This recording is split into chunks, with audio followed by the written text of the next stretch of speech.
Hey everybody, this is David with Android Police, and we're taking our first, complete look at the Huawei Watch. We did see this back at MWC earlier this year, but this is the first time we're getting a really close look at the watch and also starting to learn about what kind of variants of the watch there are going to be, different band styles, different body styles, what makes the watch special as far as technology goes, and so let's just dive into it.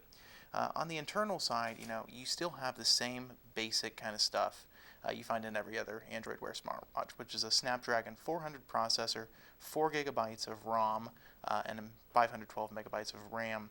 Moving on to display, though, things do start to change. The Huawei Watch has a 1.4-inch AMOLED display, and I think it looks really great so far. The brightness looks good. You have a very minimal amount of black bezel around the edges of the display here, despite the body itself being, quite reasonably proportioned.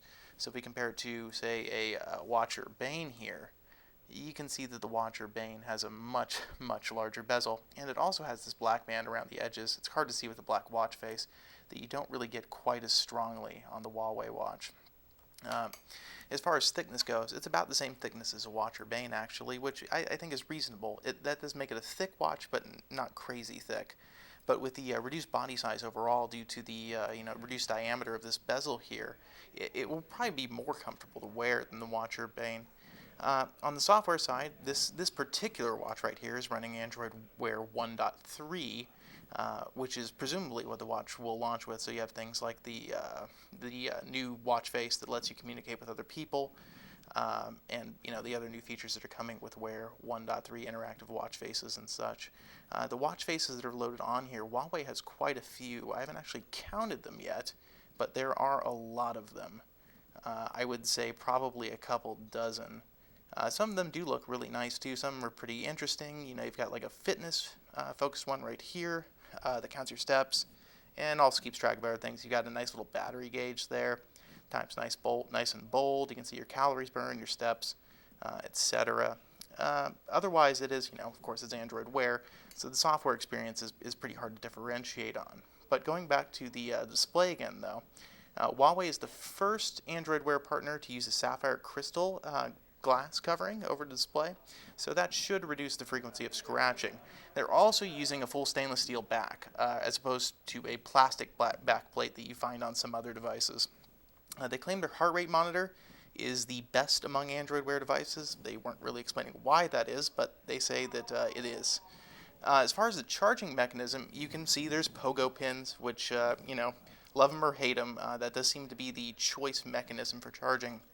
And we've got the charger over here. As you can see, the cable is permanently affixed to this little magnetic charging dock, and I will just slap the watch on there for you to see, and it just connects like so. It is, pretty easy. It's definitely easier than the LG chargers I've been using on the Watch Urbane and G Watch R, because it is magnetic, and you don't have to deal with any ridges that you have to fit the watch into. But that is how the charger works. Huawei claims it'll take about an hour to charge. It has a very typical battery capacity, 300 milliamp hours. Other than that, let's get into the styles. I mean, we're not going to be able to show you all the styles in this video. In fact, we're going to be able to show you really this one. But there are going to be several body styles. So we've got right here is the stainless steel version, which is the base version, starts at $349, comes with this leather band. At the top of the range, you have a gold version, which has an interesting kind of decorative patterning around the edge of the watch. That one is going to go up to $799 if you want the gold links with it. So you can see there's quite a range in prices for these. In the middle, we have stainless steel with a mesh band, stainless steel with steel links. And then you go up to the black watch, which has a scratch-resistant black coating on it, comes with black links, and that one, I can't recall the pricing at the moment, but it's somewhere between $349 and $799. And then you have a gold version, ships with the leather band, and then again at the top of the range, you have a version of the gold version with the gold links. The stainless steel, like I said, there's going to be 3 versions of that. Price will scale. It's kind of similar to an Apple Watch pricing model, I guess. Where they're differentiating more on the bands and the body, I would say, potentially. All of the bands are going to be available for separate purchase down the road.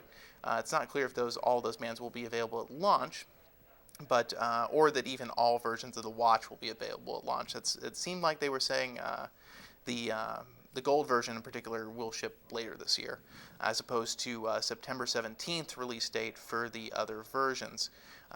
And pre-orders will start on September 2nd for the watch, and like I said, the launch date is 17th, so you can probably expect them to ship around that time. And yeah, that is our first real in-depth look at the Huawei watch.